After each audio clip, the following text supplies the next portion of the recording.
ผมเคยไป100 เดียวค เข้า รับ ใจแต่นั่นมันราคาคนไทยเขา บ่าวเล่าวตกใจตั้งแต่มาทำงานอยู่ไทย6 ปีหากเคยเจอแท็กซี่แบบนี้ไปเบิ่งคลิปกันเลยทุกคน ถูกกว่าเราอีกนะ ผมไปต ไม่ ลอ มั ด นถูกกว่าเราอีกนะ ไม่ผมไปตลอด เข้าใจแต่ว่าหมายถึงว่า ราคาเนี้ยถูกกว่าเราแล้วนะ160 ไม่ผมไป100 เดียวครับ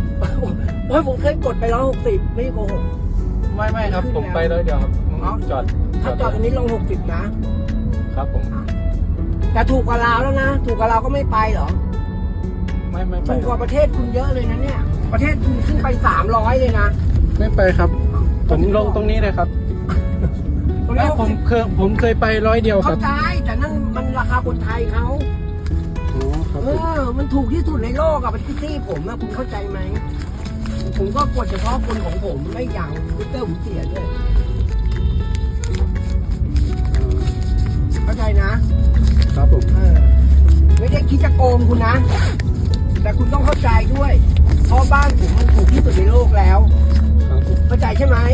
อย่ามาแต่เอาอย่างเดียวเฮ้ยคอมมิวนิสต์ โอ้สวยดีเหมือนนี่มาเหตุงานอยู่ไทย6 ปีนะกำลังหูว่า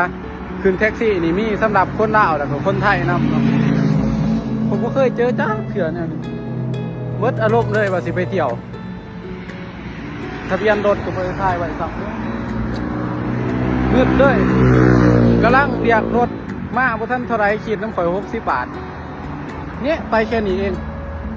บอกว่าเป็นคนลาวขีด60 บาทขีด160ผมเคยไปมีแต่100 เดียวบ่แม่นคนสิบ่เคยไปบ่อยากไปเลยเนี่ยมืดดีว่ะเฮ็ดบุญมาหน่อยบ่มาเจออีหยังวะเนี่ยบ่เคยเจอที่เถื่อข่อยบ่อยากมีเรื่องแน่นะข่อยฝ่าวลงเด้อ60ก็60ล่ะต้องไปล่ะแท็กซี่คันใหม่เนี่ยนี่เงิดโอ้ ว่าจากเสื้อเลยเนาะทุกคนเอาว่าแท็กซี่แบบนี้ก็ยังมีอยู่ในประเทศไทยก่อนอื่นก็เขาบอกก่อนเลยว่าแท็กซี่อยู่ประเทศไทยนี่มีทั้งดีและบ่ดีส่วนหลาย 90% สิมีแต่แท็กซี่ดีตามที่เคยขี่มาแต่ว่าแท็กซี่ที่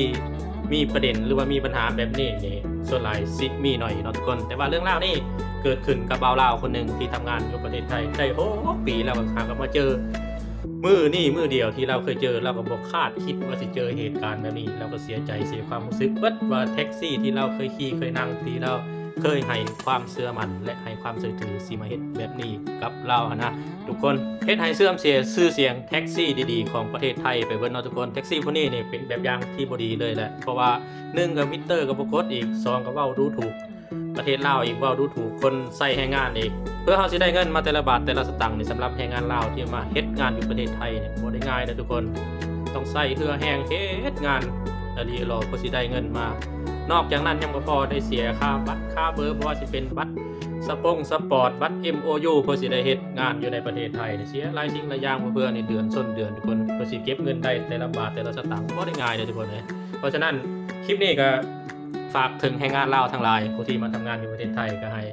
มีสติระมัดระวังและก็เบิ่งเอาเหตุการณ์นี้เป็นบทเรียนเป็นแบบอย่างเวลาเฮาสิขึ้นแท็กซี่สิไปสิมาทางใดก็ให้เบิ่งนํกันเนาะทุกคนเนาะสิ่งใดบ่ถูกบ่ต้องสิ่งใดที่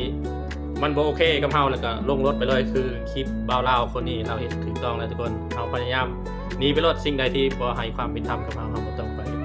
ยุ่งไปสู่ต่อเพราะว่ามันสิเกิดปัญหาหลายเรื่องหลายราวขึ้นมาอีกเพราะว่าเฮานี่ตั้งใจมาหาเงินเนาะทุกคนเนาะบ่ได้อยากมีเรื่องมีราว